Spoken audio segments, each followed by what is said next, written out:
স্বামী, আমার মেয়ে সন্তান হয়েছে বলে তুমি আবার বিয়ে করে আসলে? মনে আছে মেথি, আমাকে বিয়ে করার সময় তুমি চুক্তি করেছিলে তোমার যদি মেয়ে সন্তান হয় তুমি এই বাড়ি ছেড়ে চলে যাবে। চলে এসো দুগ্ধ। কয়েক মাস পর।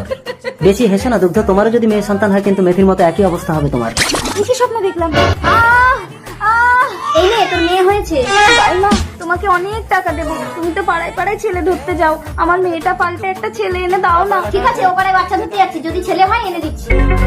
এই নে, তোর জন্য ছেলে এনেছি, দাও দাও। আমাদের ছেলে হয়েছে? হ্যাঁ, তুমি দাইমাকে 5,000 টাকা দিয়ে দাও। 5,000 টাকা? ঠিক আছে, ছেলের আনন্দে আমি দিয়ে দিচ্ছি। খুশি তো? যাও, আমার ছেলের নাম রাখবো আদর্শ। ছেলেকে আদর করতে করতে আবার আমাকে ভুলে যেও না। এই তুমি একদম আমার ছেলের উপর হিংসা করবে না তো। একে আমি উচ্চ শিক্ষায় শিক্ষিত করে বড় অফিসার করবো 20 বছর পর। মা, তোমাকে আর ভিক্ষা করতে হবে না, এতদিন ভিক্ষা করে আমাকে লেখাপড়া শিখিয়েছো বলেই আজ আমি বড় ডাক্তার। আমি মানুষের সেবা করতে চাই মা। আর আমি তোমার সন্তানের পিতা হতে চাই। সিঁদুর তুলে দিলাম। হ্যাঁ, আদর্শ যা চাই সেটাই ভোগ করে।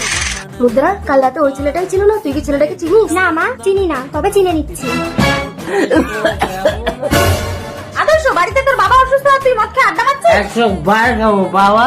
আমাকে 2 লাখ টাকা দেবে, আমি বন্ধুদের নিয়ে পার্টি করবো। কি হলো? শুয়ে পড়, শুয়ে পড়। দাঁড়ান, শোনাবেন। একটা ইঞ্জেকশন দিয়ে দিচ্ছি, এক্ষুনি সুস্থ হয়ে যাবে। ডাক্তারকে ডাকলো। আরে, এ তো সেই মেয়েটা না? মা, আমার নিজের ছেলে থাকতে তুমি আমাকে বাঁচালে। এই যে ম্যাডাম, সিঁদুর তুলে দিয়েছি বলে ঘরে চলে এসছো? তোমরা ছেলেরা সিঁদুরটাকে খেলা ভাবতে পারো, কিন্তু এটা আমাদের কাছে অনেক মূল্যবান। তার মানে তুমি আমার ছেলের বৌমা? আমার ছেলের জন্য তোমাকে ভিক্ষা চেয়ে নেবো, আমাদেরকে তোমার মায়ের কাছে নিয়ে চলো মা।